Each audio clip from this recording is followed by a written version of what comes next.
In John chapter 1 from verse 1, scripture says, in the beginning was the Word, and the Word was with God, and the Word was God.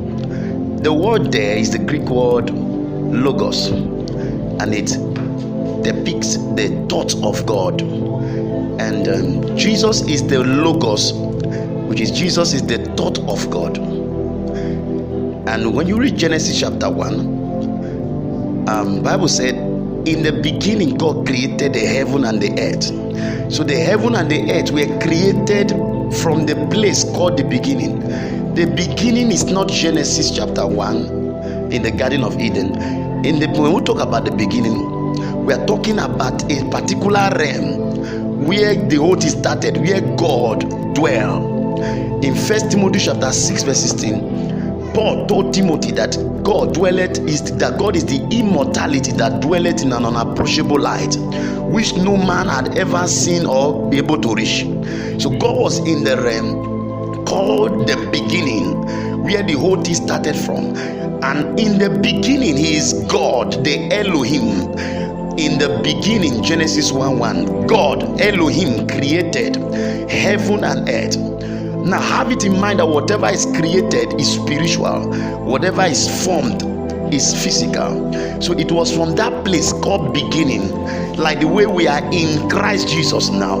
Christ is a place, you are inside of Him.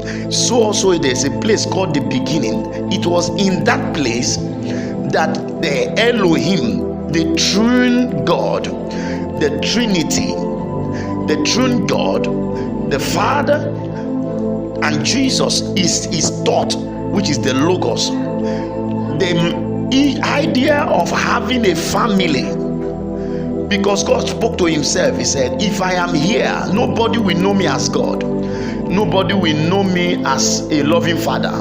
His nature is love, His nature is righteousness, His nature is holiness, but nobody can know about that. So for the sake of family, God stepped out of eternity into time, and before then He created the heaven, and the heaven is in a realm called the everlasting realms. Created angels in the everlasting realm. Everlasting realm has beginning but does not have an ending.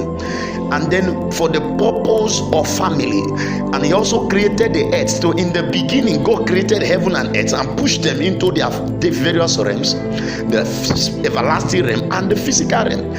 And from the beginning, that was where the whole thing happened, for the sake of family.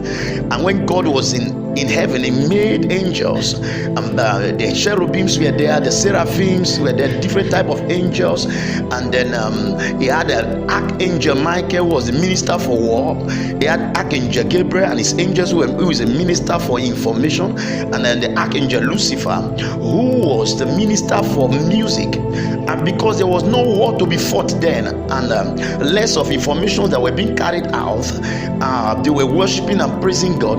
But Lucifer's ministry was more pronounced than others, so he won a place in the heart of God. And that was from where God gave Will a certain realm called Eden, because Eden was not a physical location, it was a spiritual location and a jurisdiction.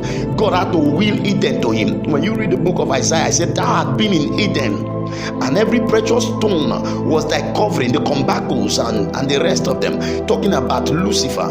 And then when Lucifer was filled with pride, and he was filled with pride and wanted to lift up his throne above that of God, and exalt himself above God, and he was accusing the saints, the brethren. He was accusing angels to God. He was also accusing God to the angels. In the book of Revelation told us he was able to draw to third part of the stars of heaven, which are angels, to rebel against God, and war broke out in heaven. And mind you, God is not an enemy of the devil. The devil is not an enemy of God, because they are not in the same ranking. So the rank of Lucifer is angel Gabriel, angel Michael. So Michael fought against the beast, that old dragon, and cast him down with his angels. And then for that sake there was chaos. And when Lucifer was cast down to the earth, he became Satan. And then the anger of God was kindled upon the earth. And so the earth was without form and void. Because when you read the book of Isaiah saw in a vision, and he said, for he saw the vision of the creation of the earth, because he said, for God did not create it null and void. That means that was not God's original intent.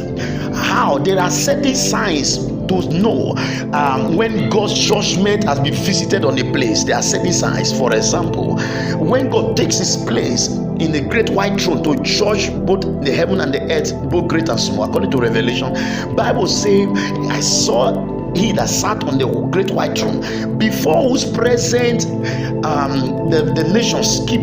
The heavens and the earth, they skip. So when God wants to assume his position of a judge, certain things can't stand his presence. They fly into oblivion. And so certain things went out into oblivion. And then no wonder while he was creating the earth, that was the restoration of the earth.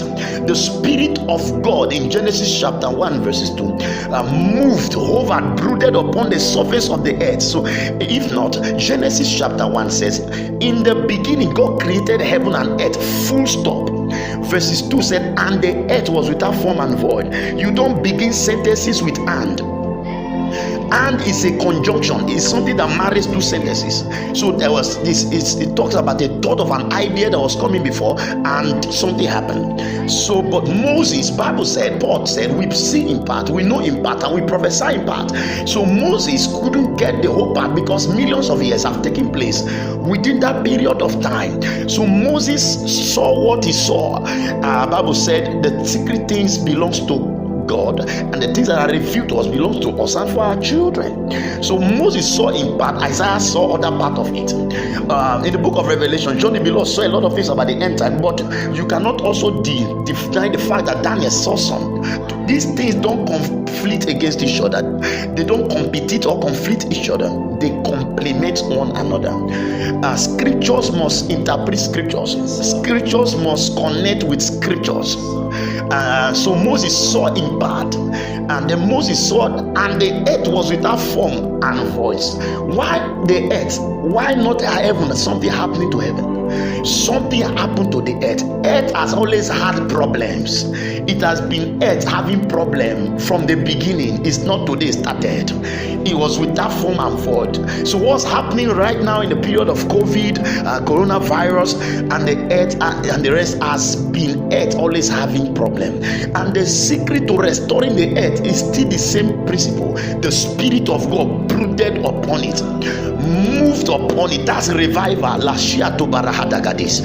then when he brooded upon it, he set us the pace. He pushed the pace for the word of God to have effect. And God said, let there be light. Light be, and light came. Let there be firmament. Let there be this. And when you read that, you find out that God started saying, let the fishes come out of the water, because they are flew to oblivion. God cannot ask you for what he has not given to you. So God was asking the river to produce the fishes that were already there. The river understood the language God spoke, and he asked for the birds to come from the air, because they were inside but hidden. They were in a mystery form. Like the Old Testament, Jesus is in a mystery form, but in the New Testament, Jesus is in a revelation, a revealed form. So they were hidden. They were there but they were hidden, and God caused them to come out, because God is a prophetic God, a revealer of secrets and things. And said, let the birds come out. They came out. He commanded the animals from the ground. They came out from where they were. So that was how God, the restoration mandate for the earth came. And this time around, when God finished doing that, they now entered into the council of the Trinity. They entered into a meeting of the Trinity, of the Godhead, and God the Father gave a suggestion. He said, let us make man in our own image. Excuse me, who named it man? That means there was something that was called man before. And then there was something called man. Biology say man evolved from ape, because they had some little clues by the mercy of God, God showed them certain things. They have some little clues, and that the man used to have tail or whatever. Man probably would have been an animal which Lucifer was seeing every time to be nothing while he was in his own glory state before, and the man was nothing like an animal there, and God likes using the basket to fetch water just to disgrace the bucket, and God wanted to upgrade man to his standard, so that he said, if they don't worship me, if they don't praise me, Jesus said, I will raise up stones. Stones are people that are of no reputation, and they will raise up stones to glorify me. And God said, let us make man now. The same way after Paul spearheaded the killing of Stephen, they stoned Stephen to death. There was a loss of an apostle. I believe also that God entered a meeting and said, let's replace Stephen. And they decide who should we use to replace Stephen. And God looked deep down into Paul and saw that Paul had a destiny from the foundations of the world, a purpose to fulfill. He was living opposite of his destiny, and the passion and the zeal at which he was doing what he was doing, God decided to use Paul to replace Stephen. And no wonder in Galatians chapter 1 verse 15, Paul said, when it pleased God who separated me from my mother's womb, that he may reveal his son Jesus in me. You see, it happened like that. So God said, let's make man in our own image and after our own likeness. That means man had his own image and likeness before, and so man was upgraded. When man was upgraded, this time man, he said, let us make man. There's another thing there. God said, let us make man, plural, us. That's Genesis 1:26. And let them have dominion over the birds of the air, over the fishes of the water, and the rest. And then in verse 28, Bible said, and God made man in his image, the image of him. He made them. So the image, why singular now? Because the image of the Godhead is Jesus. Hebrews chapter 1 from verse 1. God, who in sundry times spake to us by our fathers and the prophets, as in this last day spoken to us by his son Jesus, in whom he has appointed heir of all things, who is the brightness of his glory and the express image of his person. So Jesus is the express image of the personality of God, the deity of God. So if you want to see the image of God, look at Jesus. No wonder in John chapter 1, Jesus said, he said, for no man have seen God or nor heard him at any time. He said, the Son of God declares him. John chapter 14, Philip said, Jesus, show us the Father and it sufficeth us. And Jesus said, Philip, have you stayed so long with me that you don't know the Father? He that have seen me has seen the Father.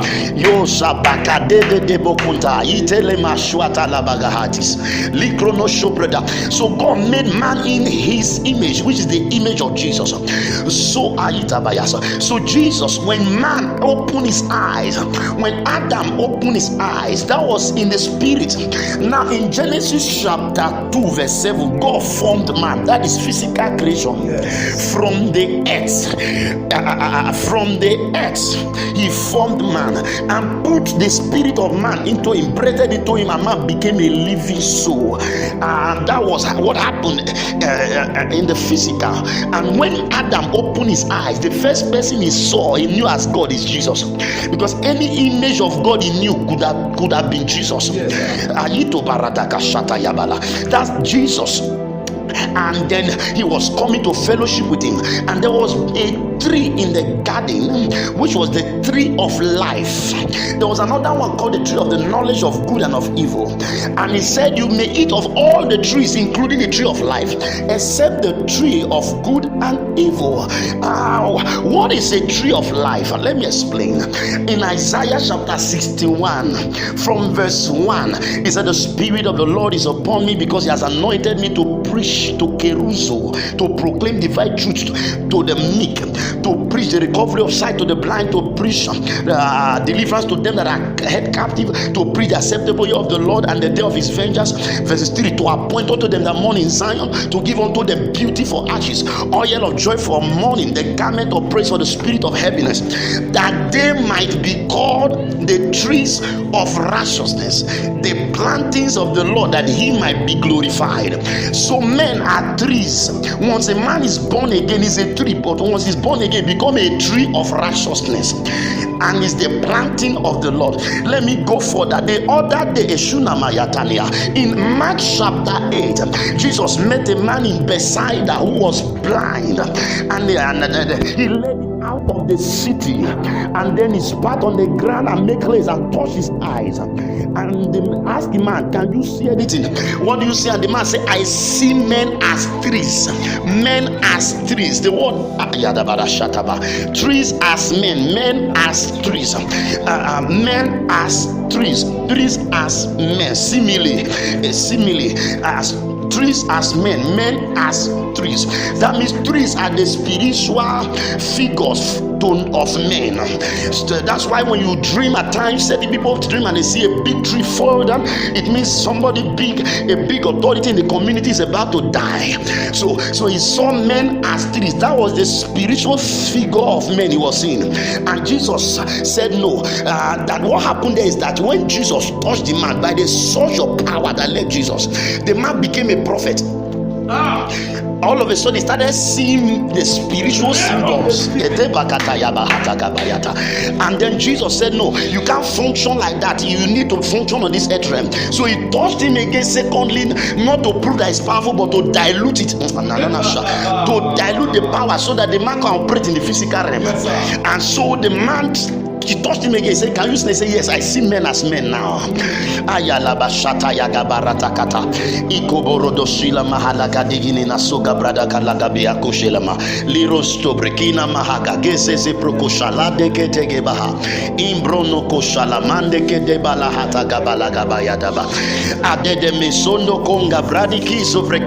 Thank you, Lord Jesus. We give you praise. Thank you for eyes that sees, ears that hears, heart that is given to understanding and discernment. And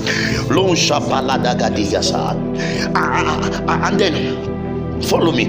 And the Bible said in John chapter 1 from verse 1, in the beginning was the word. In the beginning was the word, and the word was with God, and the word was God himself. Because your thought is your personality. You and what you think are the same. And then I say, for such was with the Father, for such was with God from the beginning. I say, and by him were all things made. Because before God created any realm, heaven or earth realm, the thought, he started from this thought. So by him were all things made, and without him was not anything made that was made. And I said, in him was life. If Jesus is a tree too, like everybody are trees of righteousness, and this particular tree has life in itself. So the tree that has life, now how do we call it? The tree of life. Yes, sir. So the tree of life in the Garden of Eden was Jesus. So Jesus needed Adam to partake, to be born again. So in other words, you can eat of that tree, but don't eat of the knowledge of good and evil. So Adam, if he had been fed with the right message, if he had been eating the tree of life and satisfied, he will not have time for that other tree. He never ate the tree of life, and that tree of life, eating it will make him not to die, to live forever. I can't lose the salvation. No wonder when he ate the tree of knowledge of good and evil, God said, let us drive him out now before he eats of that tree of life and become like us and will not die again. That means anyone that have partake of the tree of life, that have come into oneness, the nature of God, Zoe, eternal life have been imparted to them by the virtue of the gospel. You have accessed eternity. Eternal life is in your spirit. You are not dying again. Nowhere. We go nowhere. We go nowhere. And that was what took place there. Adam needed Jesus Christ in the garden, but he was not sensitive. No wonder the gospel is simple. God hides himself in simplicity. The simplicity of the gospel.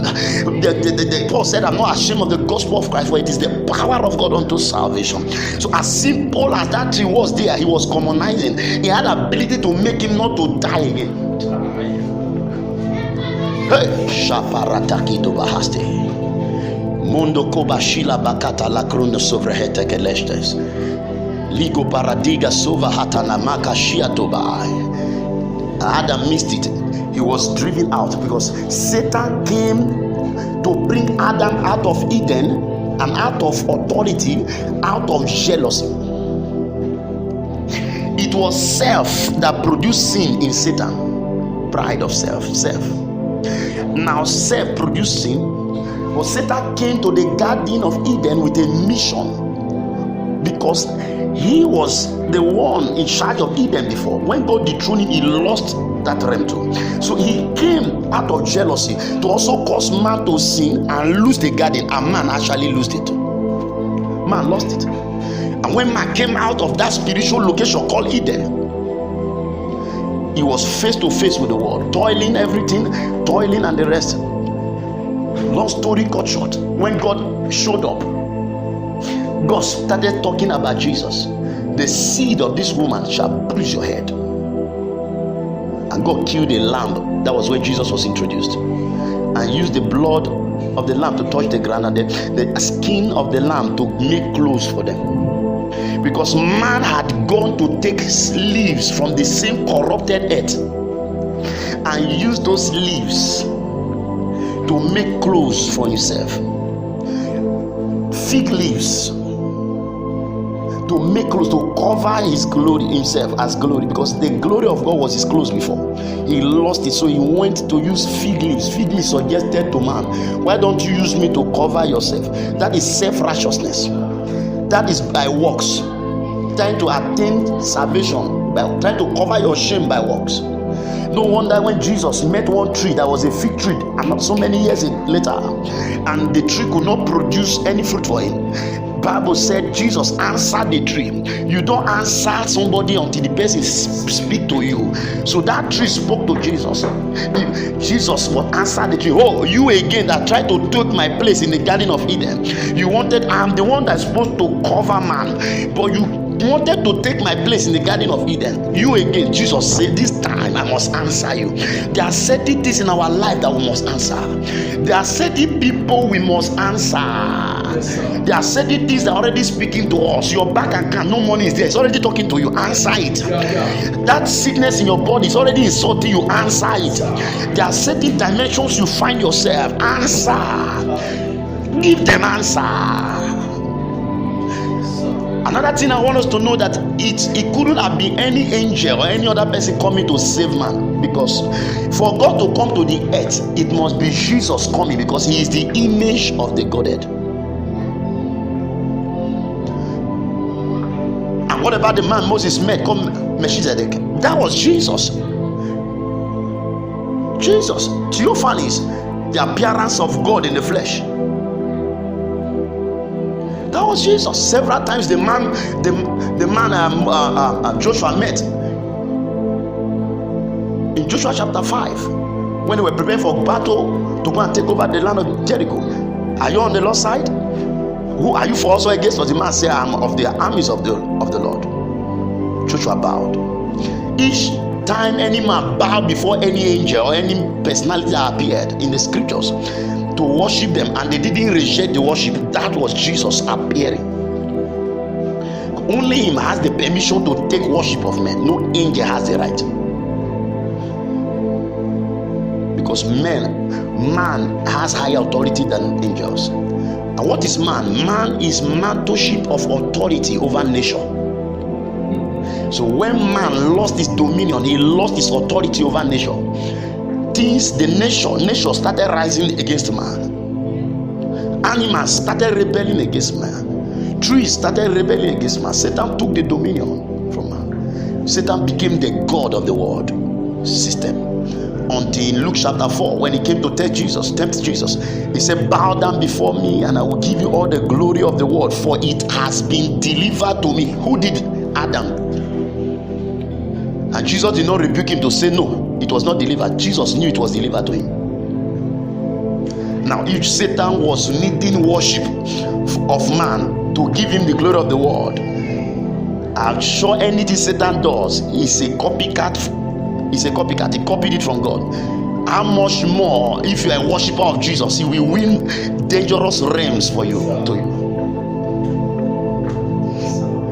Worshippers don't drown, they walk on water.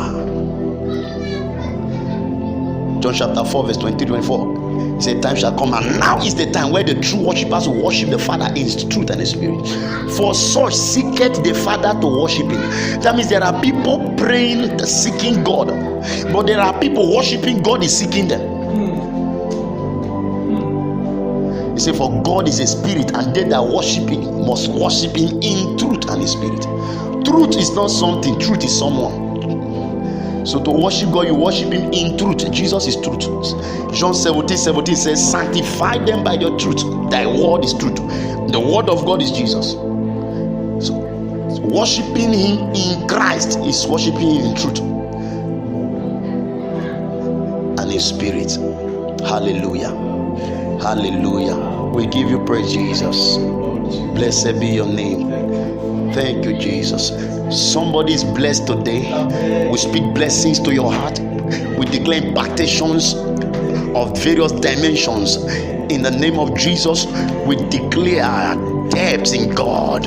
Your eyes be open to revelation of scriptures. In the name of Jesus, we ask for the healing of the nations of